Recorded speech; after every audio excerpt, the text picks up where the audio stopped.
Hi good morning. இது என்னன்னு பார்க்குறீங்களா? இது வந்துட்டு கனவா. இது வந்துட்டு எங்கள் ஊர் ஸ்பெஷலுங்க. இது திருநெல்வேலி ஸ்பெஷல் இது.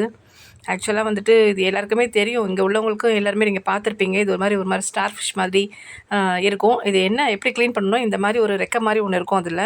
அதை நம்ம எடுத்துடணும். அதே மாதிரி அந்த தலையில் வந்து ஒரு மை இருக்கும், கருப்பு கலர் மை.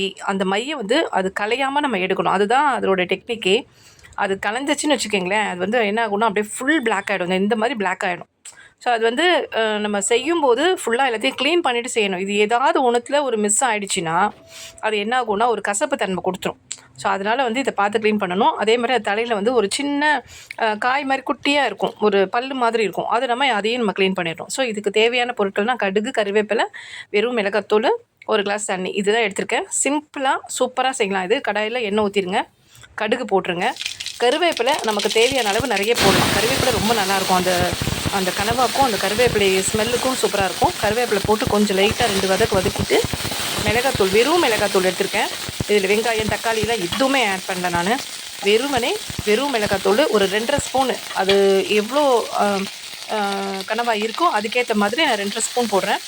இந்த மிளகாத்தூள் போட்டு 2 வதக்கு தான் வதக்கணும். அது வந்து கருகிடக்கூடாது. அதுதான் மெயின். அங்கே கருகிருச்சுன்னு வச்சுக்கிங்களேன், நீங்கள் திரும்பவும் புதுசாக தான் பண்ணணும். ஸோ அது கருகிறதுக்கு முன்னாடியே கொஞ்சம் வதக்கிட்டு நம்ம தண்ணியை ஊற்றிடணும்.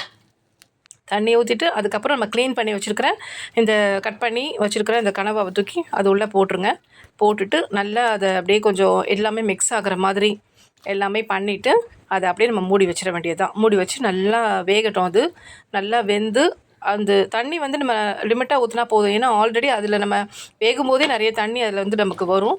ஸோ அது வந்து அப்படியே நம்ம வந்துட்டு கரெக்டாக லிமிட்டாக தண்ணி ஊற்றுறீங்கன்னு வச்சுக்கோங்களேன், அதை வேகிறதுக்கும் அந்த தண்ணிக்கும் கரெக்டாக இருக்கும். தேவையான அளவு உப்பு போட்டு நம்ம மூடி வச்சிடலாம்.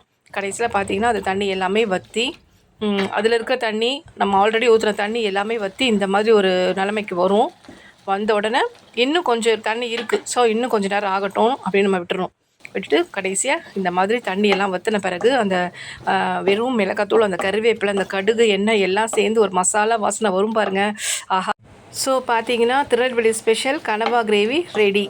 கண்டிப்பாக இது வந்து உங்கள் எல்லாருக்குமே பிடிச்சிருக்குன்னு நினைக்கிறேன். பிடிச்சிருந்தால் லைக் பண்ணுங்கள், ஷேர் பண்ணுங்கள், சப்ஸ்கிரைப் பண்ணுங்கள். தேங்க்யூ ஃப்ரெண்ட்ஸ், பாய்.